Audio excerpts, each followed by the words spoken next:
আসসালামু আলাইকুম। সাতক্ষীরার ভোমরাস্থল বন্দরের ৩ ব্যবসায়ীকে জরিমানা। মোহাম্মদ আবু রাইহান, সাতক্ষীরা জেলা প্রতিনিধি। বিস্তারিত জানাচ্ছি আমি আয়েশা ইভা। তারিখ ২০/১/২০২৫।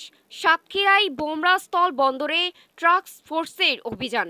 ৩টি কসমেটিক্সের ব্যবসায়ীদেরকে জরিমানা। বিস্তারিত আজ সোমবার দুপুর ১টার সময় হঠাৎ ভোমরাস্থল বন্দরে হাজির হয় ট্রাক্স ফোর্সের একটি টিম। তারা বন্দরের রূপসজ্জা নামক একটি কসমেটিক্সের দোকানে তল্লাশি চালিয়ে খুঁজে পায় ভারতীয় কসমেটিক্স সামগ্রী। এ সময় মালিক মিনাজুরকে ১৬,০০০ টাকা জরিমানা করা হয়। অপর দ্বিতীয় অভিযানটি পরিচালনা করেন মোহাম্মদ রবিউল ইসলামের ভ্যারাইটি স্টোরে। এখানেও ভারতীয় কসমেটিক্স সামগ্রী পাওয়া যায়, সেখানেও জরিমানা করেন ১৫,০০০ টাকা। সর্বশেষ অভিযানটি পরিচালনা করেন মায়ের দোয়া ভ্যারাইটি স্টোরে। এ সময় মালিক মনিরুল ইসলামকে ২০,০০০ টাকা জরিমানা করা হয়।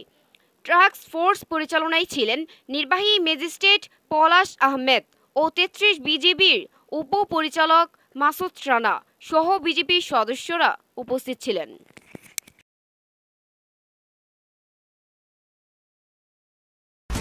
বিউটিনা ফেস ওয়াশ এখন নতুন রূপে। প্রতিটি ১০০ মিলি বিউটিনা ফেস ওয়াশের সাথে পাচ্ছেন ৪৫ গ্রাম এমপিএম টুথপেস্ট ফ্রি।